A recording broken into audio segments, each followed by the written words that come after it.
ഇന്ന് തിരുവനന്തപുരം ജില്ലയിലെ ഏറ്റവും പ്രശസ്തമായ എല്ലാവർക്കും അറിവുള്ള ഭീമാപ്പള്ളി പ്രദേശത്താണ് നമ്മളുള്ളത്. ആ ഭീമാപ്പള്ളിയുടെ വിവിധ കാഴ്ചകളുമായി ഭീമാപ്പള്ളിയുടെ ചുറ്റും നടക്കുകയും അത് വീഡിയോയിൽ പകർത്തുകയും അത് നിങ്ങൾക്കായി ഇവിടെ പ്രദർശിപ്പിക്കുകയും ചെയ്യാം. ഭീമാപ്പള്ളി ഒരു ആത്മീയ കേന്ദ്രമാണ്, ഒരു ടൂറിസ്റ്റ് കേന്ദ്രമാണ്, ഒരു വലിയ കച്ചവട കേന്ദ്രമാണ്. അങ്ങനെ വിവിധ തരത്തിലാണ് ഭീമാപ്പള്ളിയെ അടയാളപ്പെടുത്തിയത്. ഭീമാപ്പള്ളിയെ സംബന്ധിച്ച് പല ആളുകളും പലതരത്തിലുള്ള രീതികളിലാണ് ഭീമാപ്പള്ളിയെ കാണുന്നത്. ഭീമാപ്പള്ളി എന്ന് പറയുന്നത് ഒരു മന്ത്രവാദ പള്ളിയാണ്. കേരളത്തിലെ ജിന്നുമ്മമാരുടെ താവളമാണ്, മന്ത്രവാദികളുടെ താവളമാണ്. അവിടെ ഒരുമിച്ച് കൂടുന്ന യാചകരുടെ കേന്ദ്രമാണ്. അവിടെ അങ്ങനെയൊക്കെയുള്ള തട്ടിപ്പുകാരുടെയും ഒക്കെ ഒരു കേന്ദ്രമായി, ഒരു ചൂഷണ കേന്ദ്രമായും ഒക്കെ വിലയിരുത്തുന്ന ധാരാളം ആളുകൾ സമൂഹത്തിലുണ്ട്. ഈ ഒരു പശ്ചാത്തലത്തിലാണ് അവിടെ എങ്ങനെ എന്നുള്ള ഒരു പഠനം നടത്തുന്നതിന് വേണ്ടി, ഒന്നറിയുന്നതിന് വേണ്ടി, ഒന്ന് മനസ്സിലാക്കുന്നതിന് വേണ്ടി ഇങ്ങനെ ഒരു യാത്ര സംഘടിപ്പിച്ചത്. ഈ യാത്ര നമ്മൾ ചെല്ലുമ്പോൾ അവിടെ നിന്ന് കാണുന്ന ഒരു ദൂര കാഴ്ചയാണ്. ഏകദേശം ഒരു ഉച്ച സമയമാണ്, ഒരു 2 മണി 3 മണി സമയമാണ് ഞങ്ങളവിടെ എത്തുന്നത്. ആ സമയത്തുള്ള ഭീമാപ്പള്ളിയുടെ ചുറ്റുമുള്ള പ്രദേശങ്ങളുടെ ഒരു കാഴ്ചയാണ്. വലിയ ആളോ ആളനക്കമോ വലിയ ഒച്ചപ്പാടോ ഒന്നുമില്ലാതെ എന്തോ ഒരു വലിയ ഉത്സവത്തിന് വേണ്ടി വിശ്രമിക്കുന്ന ഒരു പ്രതീതിയാണ് നമുക്ക് ഭീമാപ്പള്ളിയെ ഇങ്ങനെ ചുറ്റി നടന്ന് കണ്ടപ്പോൾ നമുക്ക് അനുഭവപ്പെട്ടിട്ടുള്ളത്. കാരണം വലിയ തിരക്കില്ല, എന്നാൽ കുറച്ച് കഴിഞ്ഞാൽ എന്തോ ഉത്സവം, എന്തോ ഒരു എന്താ പറയുക, ചടങ്ങുകൾ, ഏതൊക്കെയോ തരത്തിലുള്ള ആഘോഷങ്ങൾ, എന്തൊക്കെയോ വേണ്ടിയുള്ള ഒരു ഒരുക്കങ്ങൾ പോലെയില്ല ഒരു പ്രതീതി നമുക്ക് കാണാൻ സാധിച്ചു. ആളൊഴിഞ്ഞ ഉത്സവപ്പറമ്പ് പോലെയാണ് ഈ സമയം ഇവിടെ കാണാൻ സാധിക്കുന്നത്. കാരണം ആ തരത്തിലുള്ള ഒരുപാട് കച്ചവട സ്ഥാപനങ്ങളും ആൾക്കൂട്ടത്തിൻ്റെ ഒരുക്കവും പോക്കും വരവും, അതേപോലെ തന്നെ കച്ചവട സ്ഥാപനങ്ങളുടെ പല കടകളും അടച്ചിടുകയും തുറക്കാതിരിക്കുകയും ഇനി കുറച്ച് കഴിഞ്ഞ് തുറക്കുന്നതിന് വേണ്ടിയുള്ള ഒരു ശ്രമം പോലെയാണ്. കവാടങ്ങളൊക്കെ വളരെ ഫ്രീ ആണ്, ആൾ വളരെ കുറവാണ്. ഇങ്ങനെ കാണാൻ കഴിയുന്നു. ഇത് ഭീമാപ്പള്ളിയിലെ ഏറ്റവും പ്രശസ്തമാണ് എന്ന് പല ആളുകളും വിശ്വസിക്കുന്ന മരുന്ന് കിണറാണ്. ഇവിടെ കുളിച്ചാൽ എല്ലാ രോഗവും മാറിപ്പോകും എന്നൊക്കെയുള്ള വിശ്വാസമുള്ള ആളുകളുണ്ട്. അതുകൊണ്ട് നാനാതരം രോഗങ്ങൾ ബാധിച്ച ആളുകളൊക്കെ ഇവിടെ വന്ന് കുളിക്കാറുണ്ട്. ഇത് പുരുഷന്മാർക്ക് കുളിക്കാൻ ഈ കിണറിൻ്റെ പകുതിയും, സ്ത്രീകൾ കുളിക്കാൻ മറുഭാഗത്ത് ഇതിൻ്റെ പകുതിയുമാണ് ഉപയോഗിക്കുന്നത്. എന്ന് പറഞ്ഞാൽ 2 കിണറാണുള്ളത്.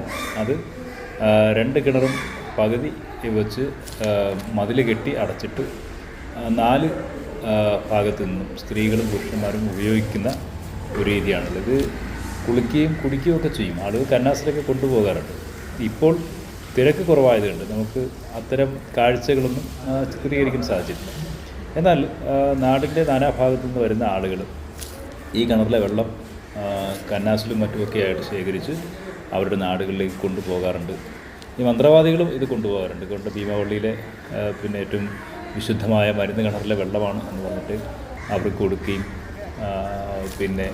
രോഗശമനത്തിന് വേണ്ടി ഉപയോഗിക്കുകയും ചെയ്യുന്നു എന്നൊക്കെ പറഞ്ഞു കേൾക്കുന്നുണ്ട്. ഏതായാലും നമുക്കത് കാണാൻ സാധിച്ചിട്ടില്ല. അങ്ങനെയുള്ളൊരു ചിത്രമാണ് ഇവിടെയുള്ളത്. ഭീമാപ്പള്ളിയുടെ പരിസര പ്രദേശങ്ങൾ നമ്മൾ കാണുമ്പോൾ വളരെ വിശാലമായ വിസ്തൃതമായ വലിയൊരു കോമ്പൗണ്ടിൻ്റെ ഉള്ളിലാണ് ഭീമാപ്പള്ളി സ്ഥാപിച്ചിരിക്കുന്നത്. അവിടെ ഒരു ദർഗയുണ്ട്, ഇപ്പുറത്ത് ഒരു ആരാധനാലയമുണ്ട്. മുസ്ലിങ്ങൾ ആരാധിക്കുന്ന ഇസ്ലാമിൻ്റെ അടയാളങ്ങൾ സ്ഫുരിക്കുന്ന ബാങ്ക് വിളിയും നമസ്കാരവും മറ്റുമൊക്കെ ആയ ഒരു പള്ളിയുണ്ട്. അത് ഒരു ഇസ്ലാമിക പേർഷ്യൻ മാതൃകയിലാണ് ഈ പള്ളികളൊക്കെ നിർമ്മിച്ചിരിക്കുന്നത്. ഈ ഇസ്ലാമിക മാതൃകയായി പിന്നീട് സ്വീകരിക്കപ്പെട്ടതാണെന്ന് തോന്നുന്നുണ്ട്. ഒരു പേർഷ്യൻ മാതൃകയിലാണ് താജ്മഹലും കുത്തുബ് മിനാറും അതുപോലെ തന്നെ ചെങ്കോട്ടയും ഒക്കെ നിർമ്മിക്കപ്പെട്ട രീതിയിലുള്ള കുമ്പകളും എടുപ്പുകളും ഒക്കെ ആയിട്ട് ഇവിടെ ഭീമാപ്പള്ളിയും നിർമ്മിച്ചിട്ടുണ്ട്. ഏകദേശം 65 വർഷത്തെ പഴക്കമുണ്ട് ഈ ബിൽഡിങ് അല്ലെങ്കിൽ ഈ പള്ളി ഈ രൂപത്തിൽ നിർമ്മിച്ചിട്ട് എന്നാണ് ഇവിടെയുള്ള സ്ഥലവാസിയായ ഒരാളോട് ചോദിച്ചപ്പോൾ അദ്ദേഹം പറഞ്ഞിട്ടുള്ളത്. ഇവിടെ കച്ചവടത്തിൻ്റെ മുന്നിൽ നിൽക്കുന്ന ആ കുട്ടികളെ നിങ്ങൾ ശ്രദ്ധിച്ചിട്ടുണ്ടാവും. അവർ ഈ വരുന്ന ആളുകളോട് ഞങ്ങൾക്ക് പൈസ വേണമെന്ന്, ഞങ്ങൾക്ക് കഴിക്കാൻ വേണ്ടിയുള്ള മാങ്ങയും അവിടെ ഇരിക്കുന്ന അച്ചാറും മറ്റുമൊക്കെ വേണമെന്നൊക്കെ പറഞ്ഞു നിൽക്കുകയാണ്. ഇങ്ങനെ ഒരു വ്യാജകരുടെ സംഘം ഇവിടെ വല്ലാതെ വന്നിട്ടുണ്ട്. അപ്പോൾ ഈ കുട്ടികൾ വന്ന് നിൽക്കുമ്പോൾ അവിടെയുള്ള ആളുകൾ ഓടിച്ച് വിടാറുണ്ട്. ഇങ്ങനെ ഇത് പള്ളിയുടെ മറ്റൊരു ഭാഗമാണ്. അവിടെ വിശ്രമിക്കുന്ന ആളുകൾ ഇരിക്കുകയും കിടക്കുകയൊക്കെ ചെയ്യുന്ന ഒരു സ്ഥലമാണ്. നല്ല വൃക്ഷങ്ങൾ, അതുപോലെ കിളികളും പറവകളും ഒക്കെ പാറിപ്പറക്കുന്ന ഒരു ഇടം കൂടിയാണ്. ഈ പള്ളിയുടെ ഒരു സൈഡിൽ നിന്ന് ഷൂട്ട് ചെയ്യുമ്പോൾ രണ്ട് ഭാഗത്തും ഒരു മക്ബറയും അതുപോലെ തന്നെ പള്ളിയും അതിനോട് ചേർന്നൊരു മക്ബറയും ഒക്കെ ചേർന്നിട്ടാണ് ഇത് കാണാൻ സാധിക്കുന്നത്. ഈ മണൽ പ്രദേശത്ത് നല്ലതുപോലെ തിട്ട കെട്ടി പടികളിട്ട് ഉയർത്തി അതിന് മുകളിൽ കുബ്ബയുടെ അല്ലെങ്കിൽ മിനാരങ്ങളുടെ രീതികളിലുള്ള മതിൽ കെട്ടി തിരിച്ചുകൊണ്ട് അതിൽ കമ്പിവേലി വലിച്ചിട്ടാണ് അതിൻ്റെ മുകളിലാണ് ഈ പള്ളി നിർമ്മിച്ചിരിക്കുന്നത്. ഇവിടെ നേർച്ചയ്ക്ക് നൽകപ്പെട്ടിട്ടുള്ള ആളുകൾ നൽകിയിട്ടുള്ള ആടുകളാണ്, ആട്ടിൻ്റെ കുട്ടികളാണ് ഈ ഉള്ളത്. ഇനി അപ്പുറത്തേക്ക് പോകുമ്പോൾ മറ്റാടുകളെയും മറ്റുമൊക്കെ കാണാൻ സാധിക്കുന്നുണ്ട്. അങ്ങനെ നേർച്ചയായി ഇവിടെ വിട്ടുകൊടുക്കുന്ന ആടുകളും മാടുകളൊക്കെ ഇവിടെയുണ്ട്. ഈ നാനാജാതി മതസ്ഥരായ ആളുകൾ, ഒരു മതസൗഹാർദ്ദത്തിൻ്റെ കേന്ദ്രം എന്നൊക്കെ ഇത്തരം ദർഗകളെയും അതുപോലെ തന്നെ ഇത്തരം തീർത്ഥാടന കേന്ദ്രങ്ങളിലുമൊക്കെ എല്ലാ മതവിഭാഗത്തിലെ ആളുകളും വന്നു പോകാറുണ്ട്. ഇവിടെയും അങ്ങനെയുള്ള ധാരാളം ആളുകൾ വരുന്നുണ്ട്. അവരിൽ നിന്ന് ഫോട്ടോ എടുക്കുന്നുണ്ട്. പള്ളിയുടെ മുന്നിലും അതുപോലെ തന്നെ ആ പ്രാർത്ഥന ഇടമായി അവർ കരുതുന്ന ദർഗയുടെ ഉള്ളിലൊക്കെ അവർ കയറി പ്രാർത്ഥനയൊക്കെ നിർവഹിച്ച് അവിടെ കാണിക്കയൊക്കെ അർപ്പിച്ച് പോകുന്ന കാഴ്ചകളുമൊക്കെ കാണുന്നുണ്ട്. ഏതായാലും ഈ കാണുന്നതിൻ്റെ ഒരു ഭാഗം പള്ളിയും ഒരു ഭാഗം ദർഗയുമാണ്. ഇനി അപ്പുറത്തും മറ്റൊരു ദർഗ ഉണ്ട് എന്നുള്ളത് മറ്റൊരു കാര്യമാണ്. ഇത് ഒരു ദർഗാ ഷരീഫിൻ്റെ മൂലയിലുള്ള മിനാരവും അതിൻ്റെ ഭാഗവുമാണ്. അവിടെ കൊടി ഉയർത്തിയിട്ടുള്ളത് ഇവിടെ ഒരു ഉറൂസിൻ്റെ ഭാഗമായിട്ടാണ് ഈ കൊടി ഉയർത്തിയിട്ടുള്ളത്. എല്ലാ വർഷവും അവിടെ ഉറൂസ് നടക്കാറുണ്ട്. ഈ ഉറൂസ് ഉള്ളപ്പോഴും ഇല്ലാത്തപ്പോഴും ഒക്കെ ഇങ്ങനെയുള്ള ഈ കച്ചവട സ്ഥാപനങ്ങൾ പ്രധാനമായി നൂറുകണക്കിന് ആളുകൾ അവരുടെ ഉപജീവന മാർഗം കണ്ടെത്തുന്നത് ഇത്തരം സ്റ്റാളുകളിൽ നിന്നാണ്. ഇത് ഭീമാപള്ളിയുടെ കോമ്പൗണ്ടിൻ്റെ അകത്തുള്ള സ്റ്റാളുകളാണ്. ഇതൊരു ചെറിയ വാടകയൊക്കെ ആ മഹല്ല് കമ്മിറ്റി നിശ്ചയിച്ച് അവർക്ക് കൊടുത്തിരിക്കുന്നതാണ്. ആ ഭീമാപള്ളിയുടെ ആ മഹല്ലിലെ ആളുകൾക്ക് തന്നെ കൊടുത്തിരിക്കുന്ന കച്ചവട സ്ഥാപനമാണ് ഇത്.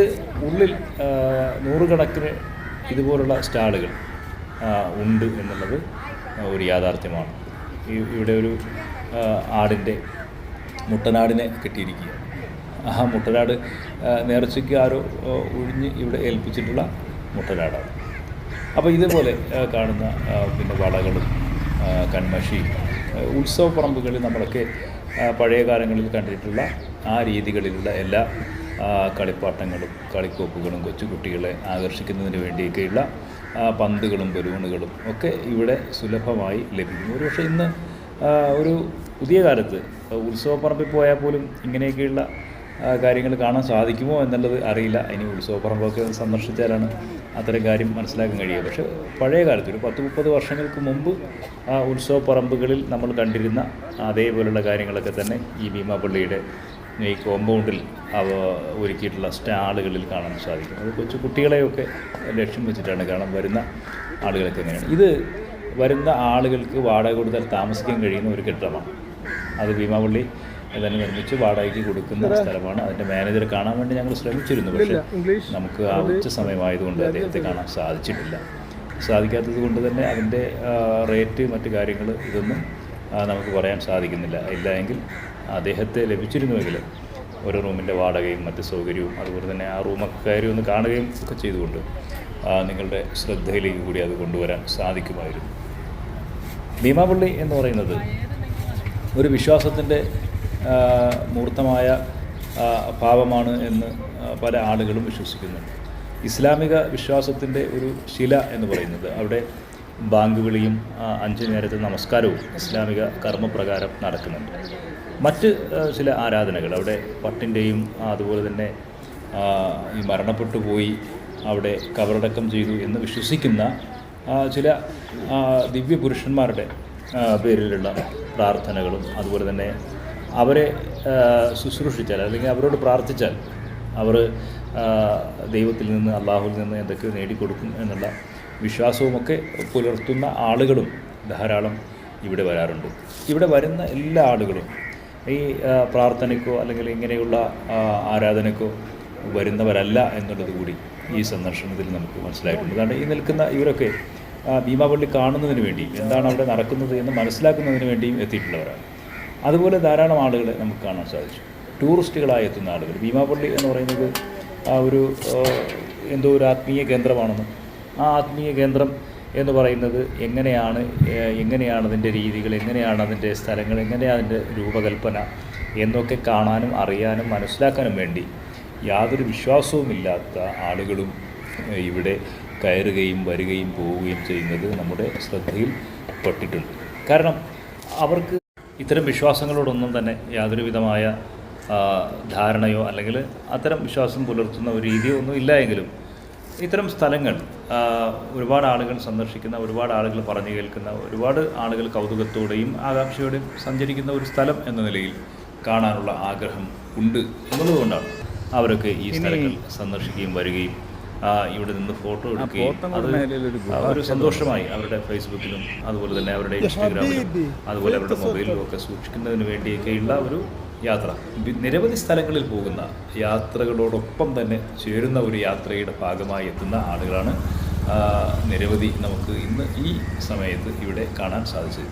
എന്നാൽ ഭക്തിയോടുകൂടി വരുന്ന ഒരു ഭക്തിസാന്ദ്രമായ ചികിത്സ മുൻനിർത്തി വരുന്ന ആളുകളെയും നമുക്ക് കാണാൻ സാധിച്ചിട്ടുണ്ട്.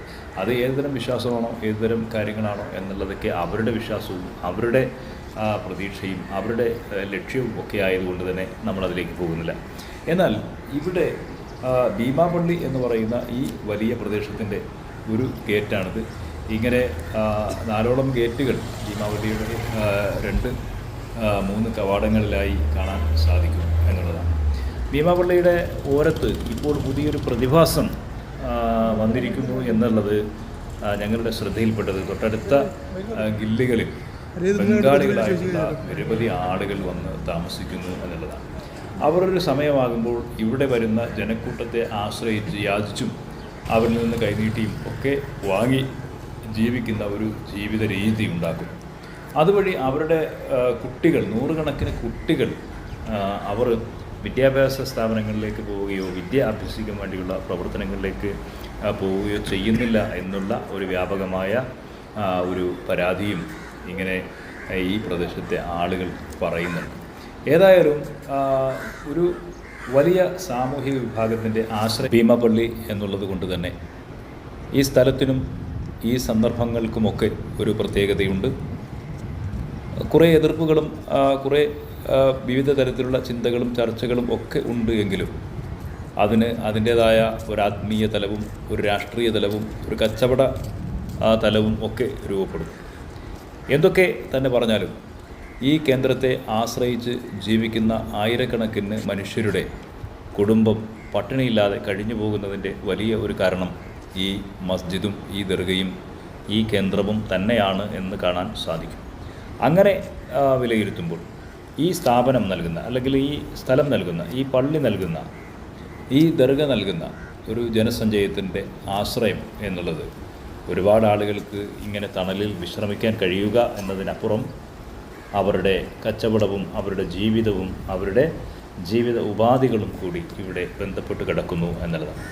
ഏതായാലും ഭീമാപള്ളി എന്ന് പറയുന്നത് ഒരു വലിയ അതിശയകരമായ ഒരു സംഭവം ഒന്നുമല്ല എങ്കിലും ഒരു തീർത്ഥാടന കേന്ദ്രമാണ്, ഒരു ആത്മീയ കേന്ദ്രമാണ്. അതിലൊരു ഇസ്ലാമിക സംസ്കാരത്തിൻ്റെ ഭാഗമായ ഒരു മസ്ജിദ് നിലനിൽക്കുന്നു എന്ന സന്തോഷം പങ്കുവച്ചുകൊണ്ട് മറ്റൊരു വീഡിയോ ആയി നമുക്ക് വീണ്ടും മറ്റൊരവസരത്തിൽ കാണാൻ സാധിക്കട്ടെ എന്ന പ്രാർത്ഥനയോടെ നിങ്ങൾക്ക് ഇഷ്ടമായെങ്കിൽ ഇതേ സംബന്ധിച്ചുള്ള കമൻറ്റുകൾ താഴെ രേഖപ്പെടുത്തണം എന്ന് വിനീതമായിട്ട് അഭ്യർത്ഥിക്കുന്നു. നിങ്ങൾ കൂടുതൽ ഇതുപോലുള്ള വീഡിയോകളൊക്കെ കാണാനുള്ള താല്പര്യമുണ്ട് എങ്കിൽ നിങ്ങളുടെ ഷെയറും ലൈക്കും ഇതിലേക്ക് നൽകുക. വീണ്ടും നല്ല ഒരു വീഡിയോയുമായി നമുക്ക് മറ്റൊരു ദിവസം വീണ്ടും കാണാൻ സാധിക്കും. കൂടുതൽ സന്തോഷമുണ്ടാകട്ടെ എന്ന പ്രാർത്ഥനയോടെ നിർത്തുകയും നിങ്ങൾക്കെല്ലാം നന്മ തരും.